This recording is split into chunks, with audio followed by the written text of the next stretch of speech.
Selamat pagi Ibu dan teman-teman semua. Kami dari kelompok 8 akan memaparkan materi tentang penerapan demokrasi di Indonesia.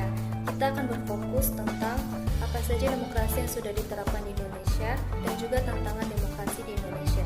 Kami dari kelompok 8 yang beranggotakan saya sendiri, Priska Julvia Senata, Erma Sentia Lugis, Ezra Pebiola Lumbantombing, dan juga Raja Persaulian. Nah, pelaksanaan demokrasi di Indonesia terdiri dari 4 bagian, yaitu yang pertama demokrasi parlementer dari tahun 1945 sampai tahun 1959. Parlementer adalah suatu demokrasi yang menempatkan kedudukan badan legislatif lebih tinggi daripada eksekutif. Pada tanggal 14 November tahun 1945, pemerintah RI mengeluarkan maklumat yang berisi perubahan sistem pemerintahan presidensial menjadi sistem parlementer dengan sistem demokrasi liberal.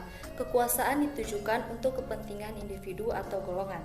Ciri-ciri demokrasi parlementer yaitu yang pertama, sistem multipartai.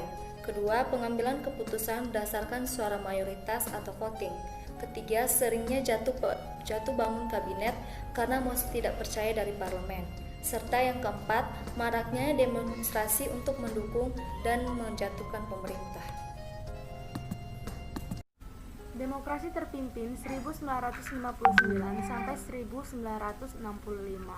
Demokrasi terpimpin atau demokrasi terkelola berlangsung setelah dikeluarkannya Dekret Presiden 5 Juli 1959 oleh Soekarno. Paham demokrasi ini muncul disebabkan ketidakstabilan politik dan pemerintahan sebelumnya sehingga demokrasi dianggap telah berjalan kebablasan.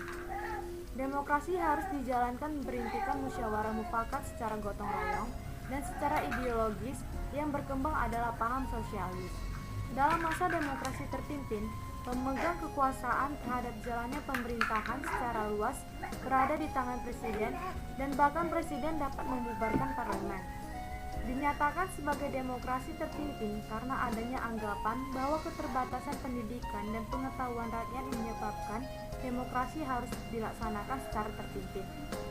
Adapun ciri-ciri demokrasi terpimpin antara lain, yang pertama, adanya partai penguasa atau partai mayoritas. Yang kedua, keputusan politik mutlak di tangan presiden. Yang ketiga, pembatasan hak politik rakyat atau kooptasi dan pembubaran partai politik dan organisasi kemasyarakatan.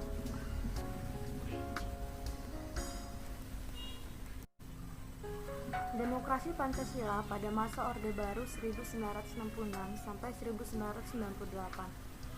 Demokrasi Pancasila adalah paham demokrasi yang berjalan berdasarkan pada nilai-nilai Pancasila sebagaimana termuat dalam pembukaan UUD 1945. Pada masa Orde Baru, pemegang kekuasaan terhadap jalannya pemerintahan secara luas berada di tangan presiden.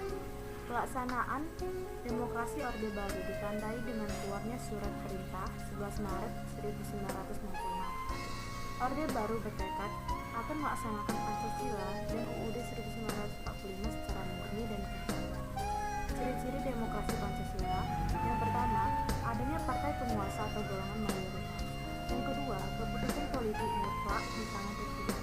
Yang ketiga, pembatasan hak politik rakyat atau kooptasi terhadap partai politik dan organisasi kemasyarakatan serta pembatasan jumlah partai politik. Yang keempat, diberlakukannya asas tunggal Pancasila.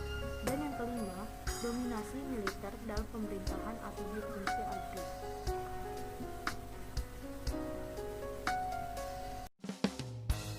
Selanjutnya yaitu prinsip-prinsip demokrasi Pancasila.